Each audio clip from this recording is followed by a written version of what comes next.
So welcome, Victor. It's a real pleasure to have you join us in the multi-species coronavirus reading group. I saw this as a talk at the RAI, and it really stood out amongst the panelists for some of the original theoretical moves that you're making, and also the really interesting ethnographic material. You're engaging with some people that we've previously had in the reading group. You in particular engage with Jamie Lorimer on life being used to manage life, and you also we've also had an earlier paper about phage in the Ganges River by Kokshar. I'm going to butcher his name, but you also engage with his work. So I think without further ado, I'll just hand it over to you, and you can show us some of the pictures, and I've got some questions queued up. So yeah, however you'd like to go ahead.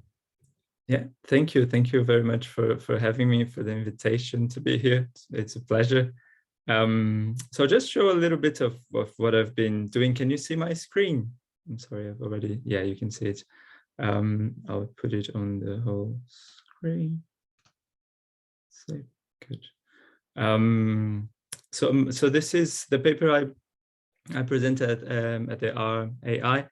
Is based on my PhD thesis. It's a particular part of the thesis itself, no more focused on the phages side. My PhD has a little bit of two worlds, a little bit because of coronavirus. We can talk about it if you guys are interested.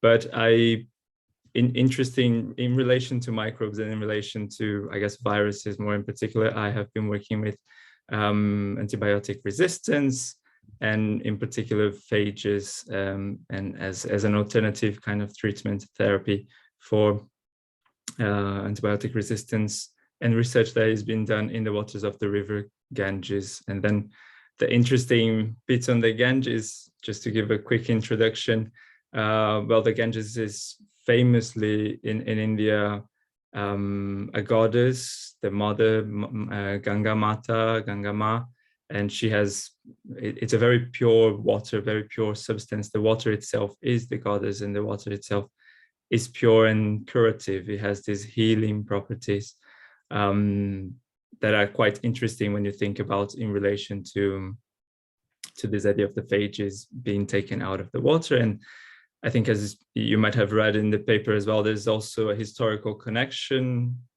between the phages and the Ganges as well, which I think Rijul Kocha has explored a little bit more of this historical connection between the phages and the Ganges itself. But I was quite interested on just to give a brief overview. I went to fieldwork much more focused on pollution. As you can see, this is one of the sewage entry points to the river by the side of one of the main bathing points in Varanasi. And people are fishing and by sewage entry points and bathing every day in these waters. But I was more interested, as I went to India, on the scientific side of it, on the science bit, on the labs, what was happening in the city, which is very sacred to Hinduism, but also quite problematic microbiologically, if you put it in that way. So I followed a little bit of the sample collection, a little bit of conferences, and we are talking mostly about research about phages here, as just to give a few pictures here on the things that are. I was looking into phage therapy, people talking about the cycles of the phages, went to a few conferences with them. And of course, what happened in between all of that is coronavirus. It happened while I was in fieldwork. I was in Varanasi. And so my work got a little bit interrupted with the labs. And I ended up focusing more than I had planned originally on my project on the religious sides of the uses of the water. And so I ended up going to the daily ritual bathings. And I had the chance during coronavirus. Luckily, I guess I was in India still. I was quite locked up during lockdown there. But I had access to temples in my neighborhood, and I became much closer to the priests. And then I started following these waters. My idea in my thesis is really the waters of the river and how they move to labs, but they also have another completely different use in the religious context in the temples. But the substance, if you want to put it in that way, it comes from the same kind of thing. It goes through different kinds of transformations and becomes microbes, it becomes viruses, it becomes microbiological knowledge, but it also becomes faith, devotion, and the goddess in the temples and purity in that way. So my work kind of ended up being a bit of transitioning between these two words through the waters of the river itself, which I really like. This slide, for example, which was used by one of the first international conferences on bacteriophages in India in 2017, that overlaps a bit of the sacred city of Varanasi at the back, with the phages in the water, in this kind of almost alien characteristics of bacteriophages, that seem completely out of this world. So this is just a general overview and a little bit of the pictures and ideas. And I think I'll let you guys bring some questions, maybe if that helps supplement what you've read as well. And that should be. Thanks a lot. That's super interesting, Victor. And I think the images really help bring this paper alive. The paper is covering a lot of ground in a short bit of space. And I think, right towards the end, you have, you kind of bring some of the tensions together. On the one hand, you've got these ideas about purity, of kind of the ritual purifications, but also these other competing ontologies and epistemologies. So you talk about the warnings of danger and pollution. And I think that picture for me, when I first encountered work about the Ganges and Phage, I imagined pollution and bathing kind of like happening in distant sites, but the juxtaposition of one picture in particular of that sewage inflow and people doing their thing right there on the river kind of really brings it home. So you're talking again about the tension between these different ideas. People still dip in the Ganga every day from sunrise to sunset. Not only dip, but bathe, swim, play, pray, wash clothes, drink water, bottle it, take it home. And maybe if you could just talk a little bit more about kind of the tensions between these modes of perceiving the world and acting within it that are coexistent. And it doesn't seem like either one is going to replace each other anytime soon. So how do people kind of live with these different ideas about what should be done as they're wrangling with really different ways of perceiving the world and acting within it? Thanks. Yeah, that's very interesting. And I think it's there's one thing that I keep on repeating a lot of when I'm writing or saying, and that it comes also in the literature on the Ganges, that the Ganges is always considered very pure. I think Kelly Ali, if you've heard of her name, Wastewaters in a Sacred River, by the banks of the Ganga is her book. She, I think, makes this argument that pollution and the goddess, they don't really mix. And there's other people also who come and say this idea of water and oil. In many of the Hindu explanations of the river, this pollution is completely unrelated to the goddess. Now, there can be pollution, but the goddess is never impure. And I've heard a lot of that. That I think it makes sense to think about that. This separation of, I guess, ontologies, if you want to put it in that way, ways of living. But on the other hand, there are talks of pollution that come towards environmental pollution, Gandagi, what they say, the words Gandagi Pradushan, the translations of physical pollution in a way. And people do worry about it. It's a word that I remember you talk to people. I was living with people who were bathing every day. I was always near there, And a bit of the talk was like, oh, how was it today, the bath? It was good. Yeah, the water was clear, the water was not clear, there was a bit of dirty in the water. Today was very dirty, they would say. But what is interesting is quite, if at least what I've noticed, it was quite the opposite of what would be pollution impurity for the scientists, for example. A lot of the measures of being clean or not clean for the people there was actually the visibility of the water. The Ganges changes a lot throughout the year and changes a lot throughout, if it rains, if it doesn't rain, what's happening a little bit in the city. It's normally in most of the bathing spots that I've seen and that I've followed a little bit. I was focused in one, but throughout the year I saw some of the others. You don't really notice physical pollution as much. There is not a particular smell to the river, or at least not smell of sewage.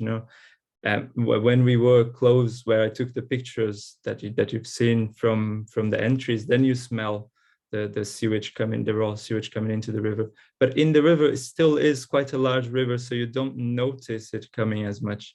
So then what people would think as pollution is really the color of the water, or if there are plants in the water, or if there are flowers, or this and that.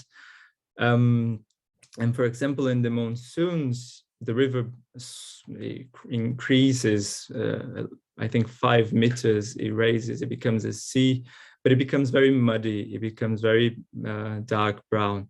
And this is when people would mostly say the water is really dirty today, the water is very dirty. And there would be a bit of more, they wouldn't be concerned. A lot of the people that I was talking to, who would do the daily bathings as kind of a ritual because of religious reasons, they were not so much concerned as it was a bit of a nuisance. It was like, okay, or quality of water in particular, but it didn't really matter to most of people who were there. Of course, I worked also a little bit with them, with a foundation that is led by a high priest of one of the main temples in Varanasi, but he's also a professor in the university, not of microbiology, he's in engineering, but he has set up a foundation to try and clean the Ganga. They've been working on the Ganga since the 80s. A lot of people who've worked in Varanasi have also written about them. And of course, he has the duty of taking the ritual bath every day as the priest, as the high priest, as a representative somehow of that, of certain lines in Hinduism. So he does, and he lives by the river, and he goes every morning, has his bath, but he has his own discourse of how he knows all the other details of water quality. They've set up a lab of water quality testing right in front of the Ganges, which is one of the things that I was following for a little bit. Not so much on, they're not focusing on phages or anything. It's literally, they test the water quality, fecal coliforms, oxygen of the water. So he's quite aware, and he's always working and pushing towards the zero sewage, not a drop. They have this slogan of not a drop of sewage in the Ganga. So there are concerns about it, despite this very strong argument that the Ganga is always pure and ritually, and that is quite interesting, because they do coexist at the same time within the same people, isn't it? People know that there are lots of issues in the water, and that you can get sick, but still they would go and have ritual baths in the river and use it if they need to. So the people in the labs as well was a bit of the same issue. When I asked, like, would you go and take a bath in the river, people working with microbiology, people working with the waters of the river would say, well, if I have to, I would, but then I would go home and have a shower, which is interesting, that if I have to, because there is a certain kind of frame where you have to have a shower in the river. It doesn't matter what you think of it or all of that. You will have a bath, that's a sacred dip in there, and then you go home and have another shower. Or people would take like wipes and just wipe themselves if they needed. Or if people told me, like, okay, you can go in, but close your eyes, close your mouth, don't let anything go in your any other kind of area where you can get things inside of you. So there is an interesting worry about it that coexists with the need to actually do these rituals at the same time, which I think is one of the kind of paradoxes that I'm trying to work with in my thesis as well. These ideas. Does it make sense? Does it Yeah, help? this is super rich and interesting material. I can't wait to see the expanded version written up. I think it's going to be a great article. I've got more questions. If other people have questions, feel free to unmute yourself, put your hand up. Sevgi, go ahead. Just direct one, what you're telling. When I was reading also, it is such a also easy to read. Its flows were very nice. It for me was really good article.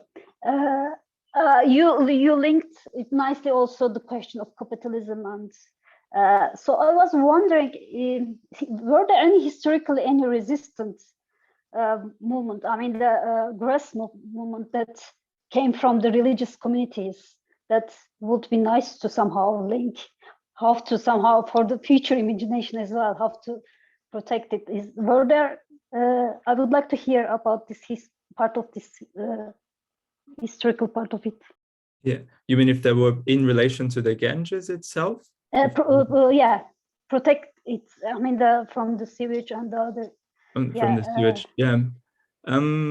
As far as I know, and from other readings as well, and as I know from history, that it's one of the key issues that the first anthropologist working with the Ganges directly, so Kali Ali, comments is there is very little political action in relation to the Ganges, despite it being so sacred for Hindus. There have been movements in relation to dams a bit more that have gathered this like Hindu, politicized a bit of this Hindu sacredness of the river in relation to the dams in the Himalayas and the dams in another sacred city called Haridwar. Even in colonial times, the British have actually, they wanted to build a larger dam kind of just before Haridwar, which is another very sacred city, just as the river comes out of the Himalayas. And that there was a movement of Hindu key figures that got together to kind of pressure the British government at the time. And they actually ceded, and they didn't build the whole dam. They built just parts of it and left, because the main thing is the flow of the Ganges needs to be continuous. There shouldn't be any interruption. And of course, we have the Tehri Dam, which was built. It's a large dam that was built right a bit high up in the Himalayas. That has also caused a lot of more political engagement with Hindus. There's a professor from the Indian Institute of Technology who did a lot of fasting, and he actually ended up dying maybe 5 years ago or so after one of these fastings, because he claimed that the Ganga shouldn't be dammed, it should have a flow, and that the river would have died. I've heard, for example, and this is anecdotal, I haven't actually been able to trace, but I've heard of priests doing rituals, funerary rituals to the river when the dam was completed, because they considered that the river had died, that the goddess had died at that point. But in relation to sewage, as far as I'm aware, the foundation that I was working with, that is this professor / priest in Varanasi, is one of the key figures that tries to make this argument of the religious sacredness of the river a bit more political and try to push it. There aren't many other large movements, not like the Chipko movement that has happened in the Himalayas or anything. So, and this is one of the strange things that some of the authors have pointed, how religion and politics don't really mix when it comes to the Ganges, because of this also not mixing of the waters of the goddess and pollution. This is the argument that Kali Ali does in 2000s. I think there is a bit more happening now. You start seeing people worrying a little bit more. I saw there were other NGOs starting up about cleaning the river and doing work with that. They actually even have now an army initiative to clean the river as well. While I was there, it's just starting. The government is starting to push the army to help cleaning the river. It's a lot about physical pollution, about plastic and cleaning the banks. Not so much has been done on sewage, although the current government keeps on claiming that the water is cleaner and cleaner and cleaner. The data that the people I've been working with in Varanasi, they don't really think it has changed as much as the government likes to tell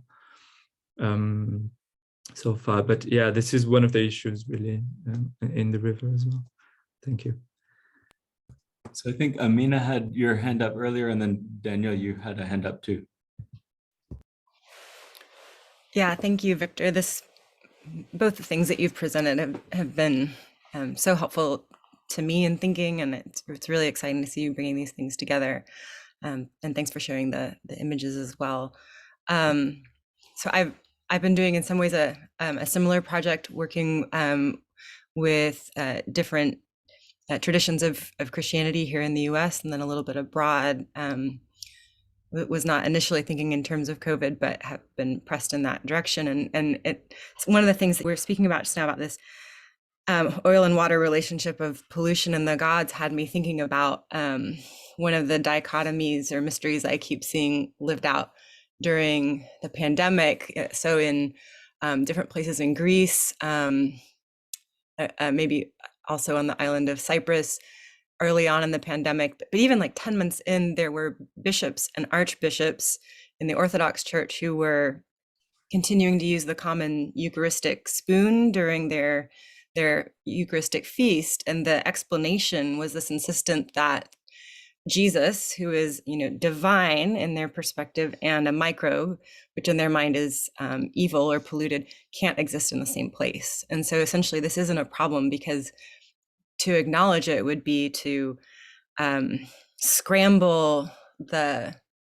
division in their minds or in their theology of either sacred and profane, or even more transcendent and immanent, that these two things can't be in competition because they exist on such different planes. And so I'm hearing you do something similar. And so it has me wonder, what are the categories in the religious tradition in which you're operating and investigating that have them think that pollution and gods can't mix? Is it material spiritual dichotomies? Is it immanent transcendent? Is it dirty versus clean? Because I just don't know enough about this tradition itself, but I'm curious, and I'm wondering about the ways that might map on to some of the things I'm looking at as well. Thank you. That's very interesting. I've been very curious about other ways of thinking about microbes in relation to religion as well. And there's a lot in relation to water as well. I think holy water in Christianism can be, and as you mentioned, the spoon, that's very interesting to think. The categories about it, I wouldn't say in Hinduism, the idea of material and immaterial is not very, it is not very separated, isn't it? So the water, the goddess is not in the water or represented in the water. The water is the goddess, isn't it? The materiality of the water is the goddess itself. And to be honest, I don't think that there is so much as they deny that exists pollution. This is, I find, quite interesting as well. There is not a denial that the river could be polluted physically. But the point for most of the people I talked is that the physical, the pollution that humans make, it's not powerful enough in comparison to the power of the goddess of cleaning and purity. Because the Ganga itself is considered, of course, most Indian goddesses are taken as Mata, as mothers, but the Ganga has this archetype of the mother, and this idea that she carries away pollution. So she's always done this idea of carrying away the sins of humanity, moral and physical kind of sins of humanity. So the bathing in the river, you do wash yourself, but it also carries away the sins and your bad karmas, if you want to put it in those terms in Hindu. So then I think maybe a little bit what I'm pointing is this idea of environmental pollution also fits into the idea of the goddess. Okay, yes, there is pollution in the water. There always has been moral or a bit of physical pollution in the water. It's just a different level maybe of pollution, that it becomes industrial, becomes sewage, it becomes a different thing for Western science, for microbiology. But I think in Hindu context, it's the pollution that the goddess is able to deal with. She has always been able to deal with these kinds of pollutions, and this is not different, no, in that sense. So it's not so much they deny that the microbes are there. Actually, it's quite the opposite. I think in Hinduism has a particular, I feel, relation with science, in which there's quite an interest in figuring out what is in the water scientifically, and they tend to actually go back and say, okay, this actually proves our ideas. No, a bit of what I'm writing as well is how, and I think Rijul Kochar also writes a bit about how the presence of phages and the research on phages actually reinforces Hindu ideas of the purity and of the water. And so I have so you have people during coronavirus, for example, which is, I thought was fascinating, coming with articles, NGOs, scientists, doctors, but also the Ministry of Water, asking for the Indian Medical Council to carry out research on the Ganges water because it could cure COVID. So that is quite interesting how these things kind of blend. They don't deny each other. They actually coexist materially. I think in Hinduism, as I mentioned, the physical and the spiritual are not very well defined in a position like that. And so, of course, the river can carry bad things in it, but the river is sacred, and the presence of phages shows that the goddess is powerful as well, and that you can cure from it, from the perspective of certain people, no, that would argument that these waters should be used for curing, should be used as medicine. There might be other, I think, a category just to point that is a bit more used in the religious context is the purity. There are different words for when you say should is pure in quite a ritual sense, if you want to put it in that way, and that is related to ashud or pavitra and apavitra, which are pure and impure in the very ritual sense, and almost caste related senses as well, but are related with substances.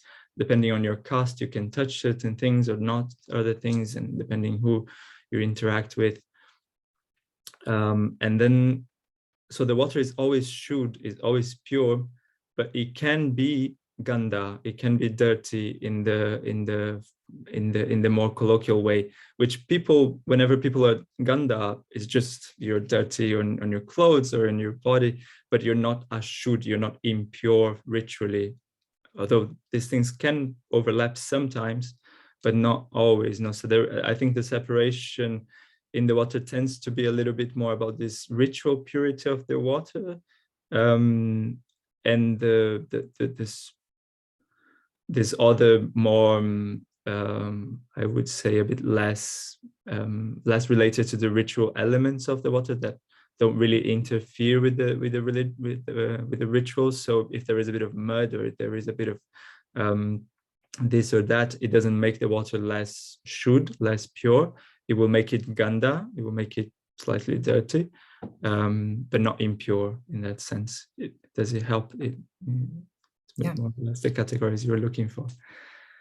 Thanks. This is super interesting. Daniel, do you want to jump in with your question? Yeah, well, thanks, Evan, and thank you, Victor. It was extremely interesting. I've also worked in a South Indian case on a redefinition of bacteria as beneficial, and also on a religious coding of what happens in agriculture, in the sense that I was following small-scale farmers who took the particular properties of Indian cows to be beneficial both for human health and for environmental health. And I think what makes your case so interesting is also that phage therapy also seems to work on a planetary health, we would say today basis. And I'm wondering if you can make that a bit more explicit. So what happened to phage therapy, if I'm pronouncing that correctly?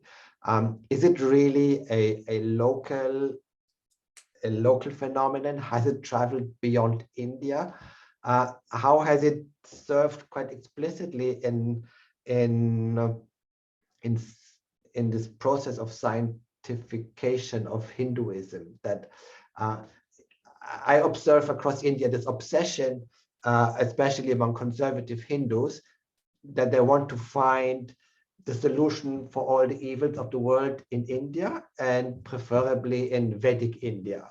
Mm-hmm. So you have all these ideas of magic bullets, of quick fixes that are developed, that come out of Indian traditions, mm-hmm. are yet undiscovered, denied by science. If only the world knew. And so the Indian cow is one example, and its plentiful microbial properties.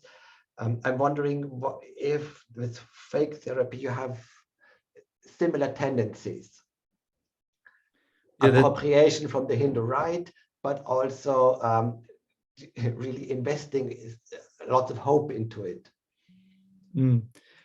Yeah, that is very interesting, really. It is also something I came across, this almost obsession on trying to scientificize a lot of the Vedic knowledge. I went to conferences in Varanasi, for example, on Vedic science versus or the inputs of Vedic science into Western science in there, and a lot of these very similar ideas, that everything that there is, and I've heard these theories from people, that everything that there is in science, in the Western science, actually comes from the Vedas, and people give all kinds of justifications. I've heard people saying that the British stole one of the Vedas that contained all of the secrets of that, and that's how they figured out a lot of that. So there's all sorts of theories on the atomic bomb, on nuclear fission, isn't it? And that is really the airplane, isn't it? So I think there is a very interesting relation that I was mentioning just now, that I feel in Hinduism is quite different from some other major religions in relation to science. They're quite invested and interested on trying to research it, almost as a confirmation that Hindu ideas are valid, and then of course people will twist and turn all sorts of elements. I have that impression, at least, that make that claim. So in the phages, of course, as I mentioned, people during coronavirus have come out saying, no, we have to do research because the Ganges is sacred. It keeps on coming back, this idea that the Ganges is sacred, the waters of the Ganges is sacred, whereas most people I spoke to in the labs, microbiologists, they were quite adamant on saying there's nothing special in the waters of the Ganges that we can say from our point of view, even though there were probably Hindus as well, but from the microbiology point of view, there isn't anything special in the river, which is quite interesting. There's nothing special there because you could find phages anywhere in any waters of the river, actually everywhere, soil, all kinds of places. So there isn't anything. Phages, I guess the point is, phages are not particularly special in the Ganges, no. What becomes biologically interesting is because of the amount of interactions, the amount of sewage, the amount of people who bathe in the Ganges, you do find phages which are quite strong and fight quite resistant bacteria, for example. So one of the labs I worked in South India, this biotech company, they actually while we were talking, and I've asked, like, did you actually go to the Ganges to do some sampling? Is it relevant? Does it make any difference to take it from the Ganges or the river just across the street? And she said, actually, we went to the Kumbh Mela, no, when they gather lots of people around the river for the ritual bathing, and we found some of the most potent phages that we have nowadays in our bank actually came from there. And so the river, because it's so socially relevant, it also becomes very biologically interesting in that sense. But not, I guess the scientists or the microbiologists try to say that it's not that it couldn't happen anywhere else, but because the Ganges has all of this happening around it, then it becomes quite interesting as well. And there's just, I think last year, out of one of the researchers I was following in India, they released a report pointing really that the Ganges is quite an interesting source of phages to fight the escape bacteria. Know that there's quite resistant ones that can more commonly cause trouble. That they found a lot of strains in the Ganges that could help fight it, also because of the presence of them around the Ganges, and a bit of this ecological relationship between gut and river, isn't it, that flows in between people. There's water that I think we like to think we are more separated from these bodies of water than we are actually separated in reality. You know? But to be honest, phages are not very well known outside very particular pockets, I would say. So it doesn't gather like a massive Hindu efforts to make it into like an object of the Hindu rite. You know, we have to use the waters of the Ganges. I think Modi has clearly used the waters of the Ganges, I think, as a political instrument in many ways. I mean, of course, he put his parliamentary seat in Varanasi because, of course, it's the sacred city. He has invested a lot of time and talking about it, and also money probably investing on the cleaning of the Ganges, renamed the ministry, is doing a lot of work in the city itself. And tries to fulfill his promises that the river will be cleaner through time. There was quite an interesting movement, 2016 or so. They decided the post office would sell Ganges water all over India. So they would certain post offices near the Ganges would pick the water and bottle it, and then you could buy it all over India. Apparently you could buy on post offices, which I think is quite an interesting political movement as well to do, not to say that Ganges water should be available to all, to make India Hindu, I guess, in the ways that Modi wants. Ganges water should be available across the country. From political and religious sides, it's quite interesting, but I guess if we think about phages and microbiology, it's also interesting that this water is traveling so far across the place. In that, I hope that helps a little bit. Super interesting. Thanks. Rachel, go ahead. Hey, Victor, thanks so much for this. I mean, as a waste scholar, I'm super fascinated by this conversation and by the paper, and just hearing you speak about it. I'm certainly, really struck by common assumptions that are, often made about pollution, and ideas about purity and pollution as sort of immediate opposites, or very simplified, or kind of a simple endpoint. We either have a clean state of water, or we have an impure state.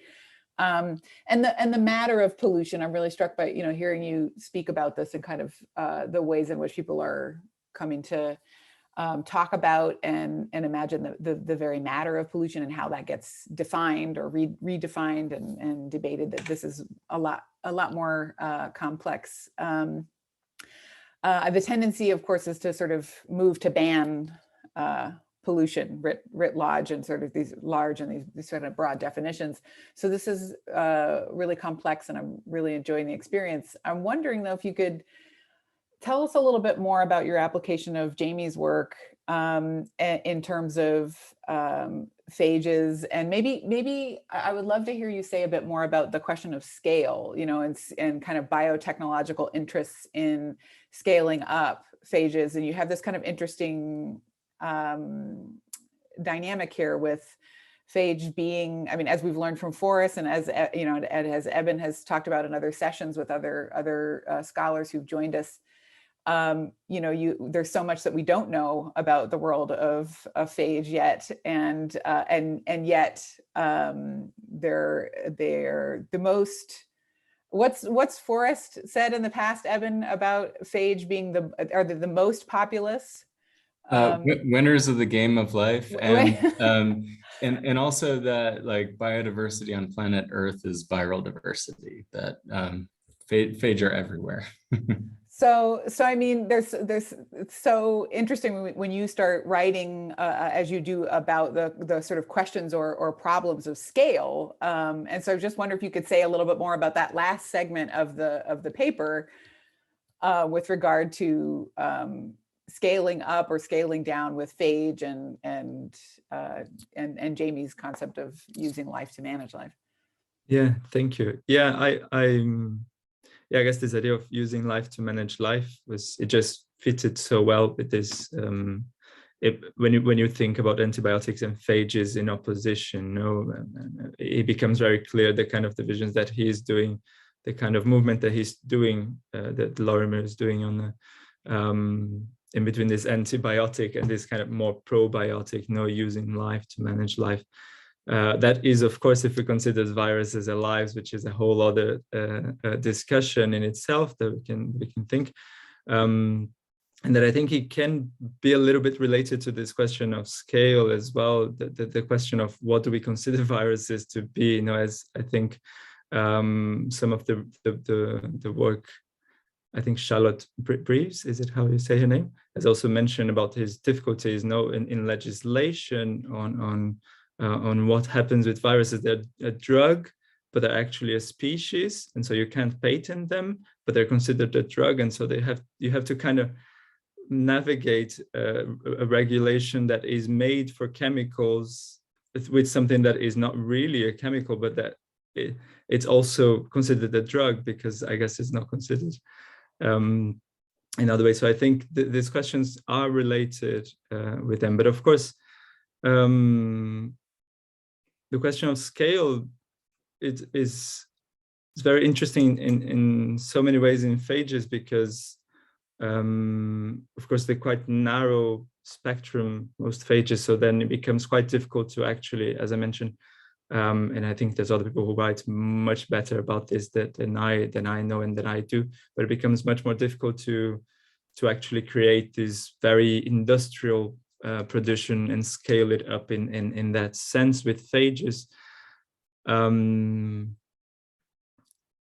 But phages could also, if this movement is possible to be made, phages could also scale up and become not only used in people, but in environment. So there's people talking about like almost environmental vaccinations. And so you could, in a certain way, drop a lot of phages against cholera in the Ganges, and in that sense, kind of reduce a little bit of the cholera in the water in certain places. There's very few people I heard talking more in detail. I don't know too much about it, but it is a possibility in a certain way, isn't it? It is very much a sort of managing life with life, and then you would be literally managing ecosystems in a way, isn't it? Through the phages in a way. I don't think it has been experimented that much, although I do know that phages are used in certain agriculture products or food industry. I think mostly sterilizing certain areas of places which kind of go that way, but not so much in this really large environmental problem. So it could be scaled up to a huge planetary health, almost literally planetary health, isn't it? In that you could apply that to whole environments. But it is an issue as I mentioned, with in the format that the industry has now, and how we organize the pharmaceutical and the studies about it, it just seems to be a huge, almost a no way. That the people who are trying to make that, I've seen the biotech companies that are trying to actually make it a bit more scalable, a bit more industrial, a bit more make money out of it, and make it available as a product, which I think it's more interesting than just the money. But the money, of course, it has to be sustainable. Are having to go through phage derivated medicines, so things that are based on phage but are not really phages. Otherwise, it becomes unsustainable to this level, as far as I could see, because of the way this regulation is kind of organized, and the way that the countries have thought about phages in general. Does that answer a little bit, or is there any other particular points that you? No, thanks so much. So I see Sevgi had a question, and Amina as well. Thank you. Just when I was listening to you, I'm working on fermentation. So from the food perspective, this post-posterior approaches are not about somehow talking about the individual species itself. So it's about all the interactions that occur in this ecosystem. So it was found a little bit complicated. You are focusing on the phages, but you are somehow missing the other, because also you state in the page 7 that phages also point to less industrial and more artisanal and local forms of medicine and care. In that context, I would like to ask you, what do you mean from that? Which kind of practices you are envisioning about that as well? Yeah, sorry, I didn't get about fermentation. What was the?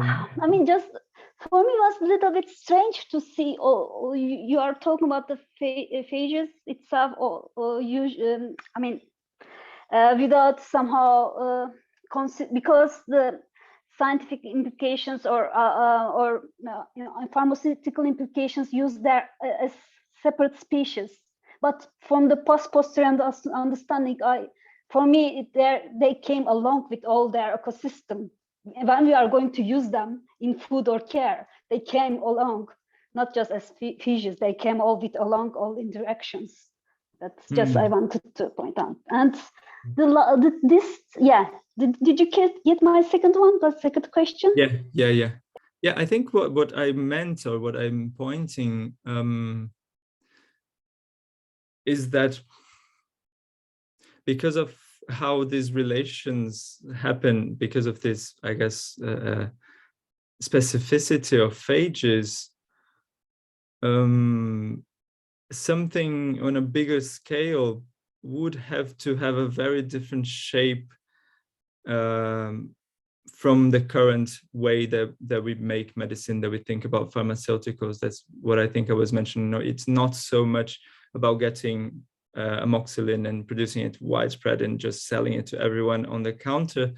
We would have to think about much more of, I don't know, maybe there are other ways of thinking, but now, as I can see, would have to be a bit more what the Eliava, for example, Institute does, isn't it? You do sell some phages here and there that might be useful, that you would keep on producing in a bit more industrial scale, but you would have to have what I call artisanal, is really, you have to collect the samples from people and develop in lab, and then bring it back to people to use it, or take it from people, try to test with the bank that is around you and bring it back. And in that sense, much, I guess, as I think Eben has mentioned, on this personal medicine, going almost towards this personal medicine, although I'm not sure it's the same kind of approach that personal medicine takes, but it requires, I guess, a different kind of institution of care that we don't really have at the moment. No, things are very much based on this.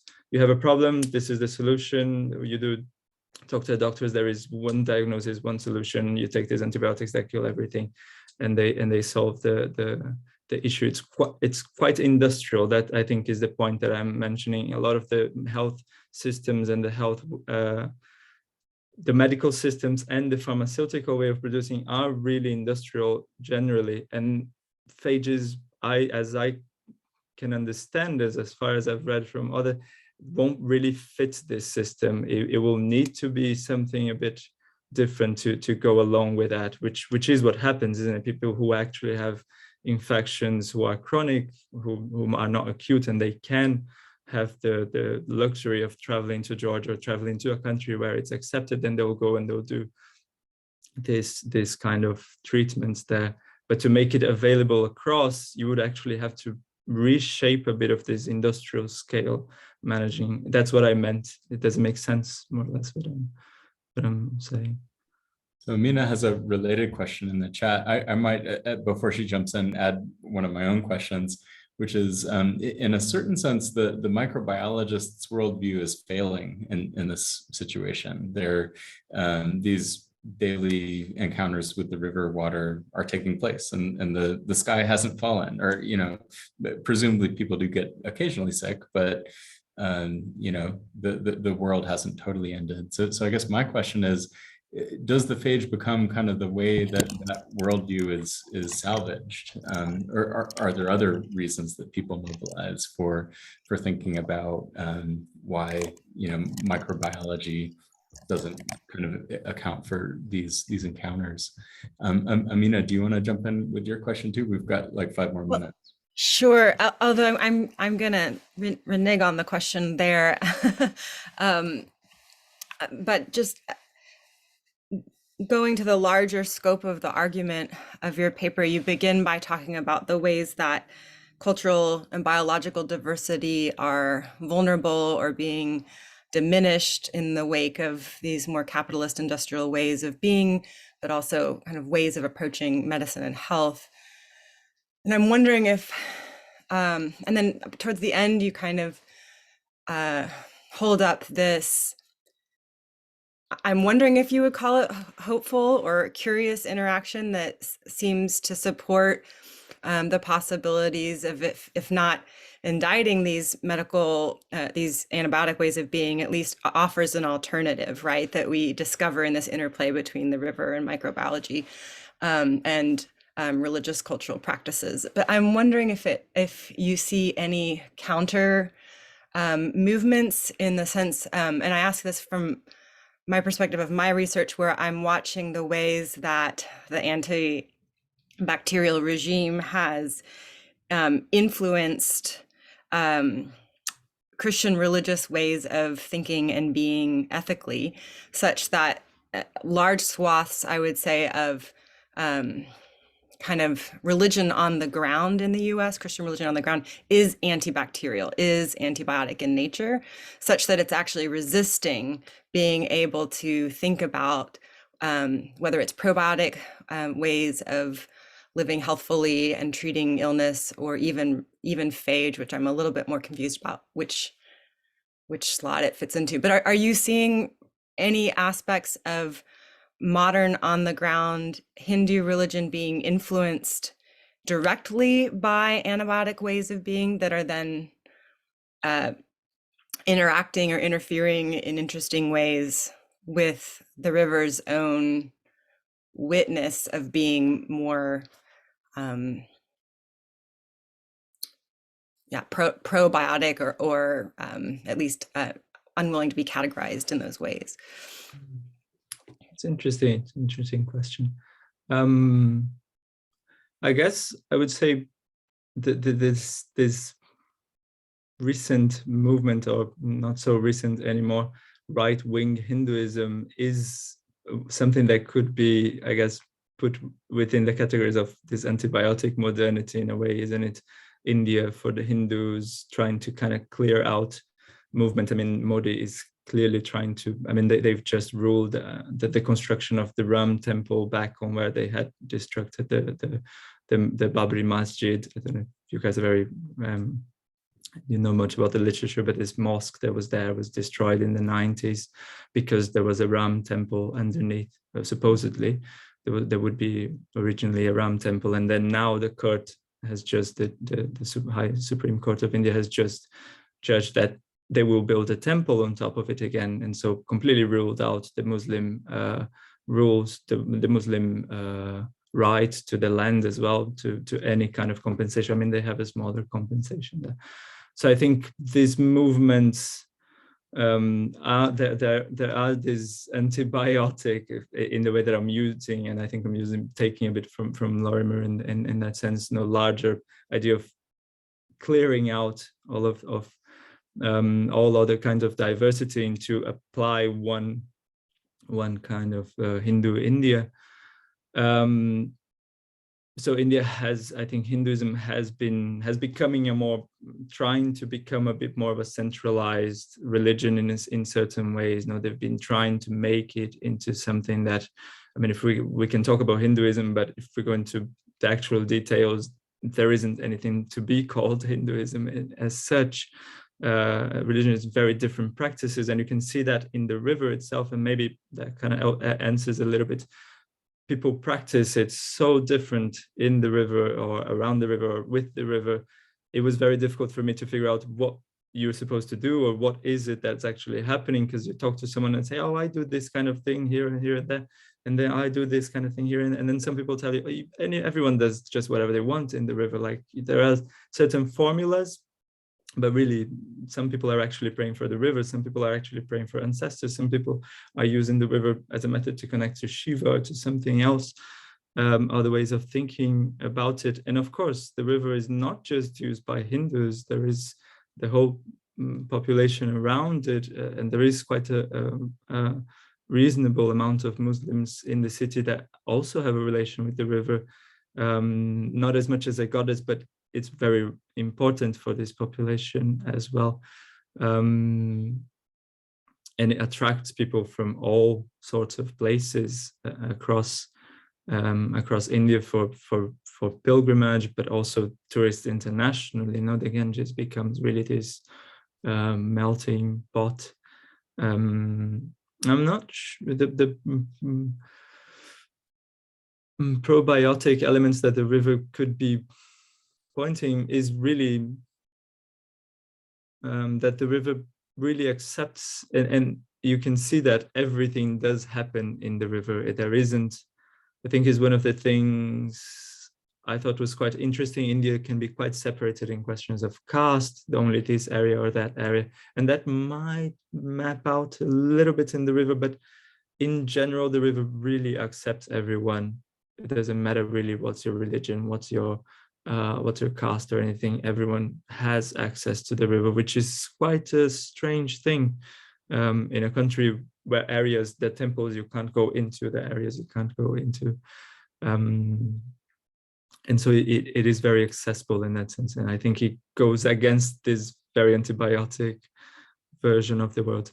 And on Eben's question, can anyone just remind me just briefly what was the main point? I think, if memory serves, he was talking about kind of microbiological perspectives as almost failing in this context. Correct me if I'm wrong, folks.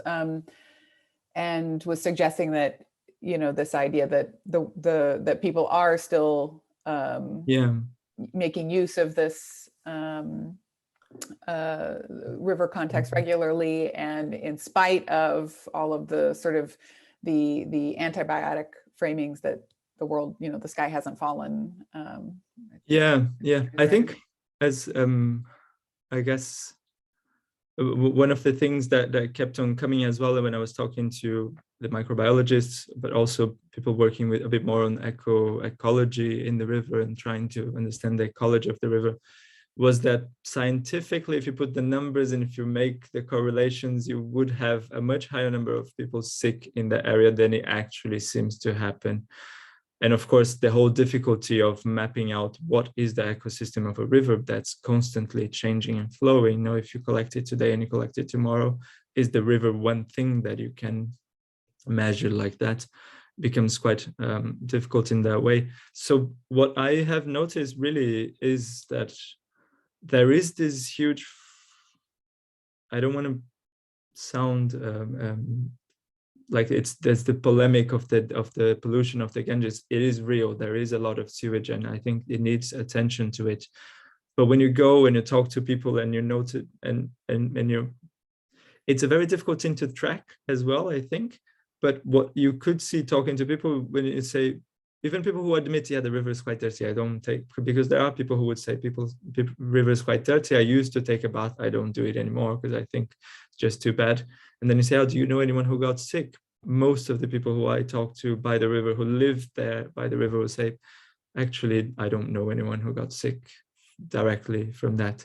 It's difficult to track. You admit it, waterborne diseases are not always that easy to track. There are a few research trying to track this kind of interactions, and even they seem to point that it's not the number that you would expect with the amount of fecal coliforms in the water, for example. You would expect to have much more people sick. So I think the ecological relations are a bit more complicated than what we can see in the lab, that what microbiology can tell us on the lab. And when it actually comes to the ground of it, people, and immunity, some sort of, I mean, there's all kinds of theories that come out of it,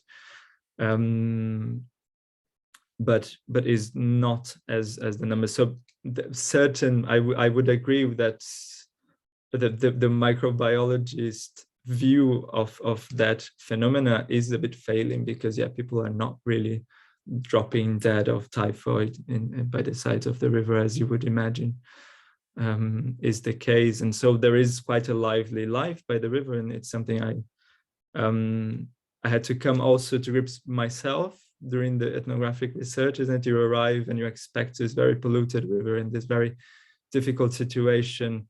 And what I found was a living river, people using the river quite lively and being in contact with that daily. And then I had to question my own ideas of pollution and purity. And can I touch the river? Can I be close? What can I do? Can I have a bath in the river? What will happen if I do? No? But I would say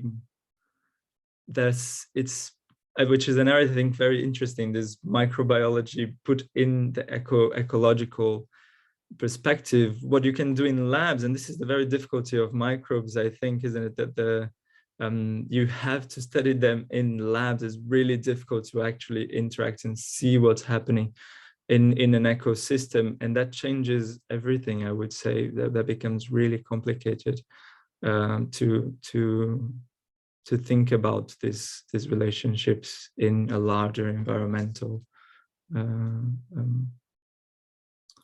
context. Does it make sense? Well, I want to say thank you again to our guest, Victor Secco, for joining us this week. I believe it's session number 85 of the Coronavirus Multi-Species Reading Group. Thanks everybody for joining us, and thanks for sticking around a few minutes over so we can wrap up these last questions. Next week, we're going to be speaking with a performance artist, Alexander Battista, and we'll have a time TBD. We're figuring that out as yet, but hope to see everybody back here. And thanks again to Victor. Can't wait to see this in print in article form. Thank you. Thank you very much. Thank you, everyone. Thanks, everybody.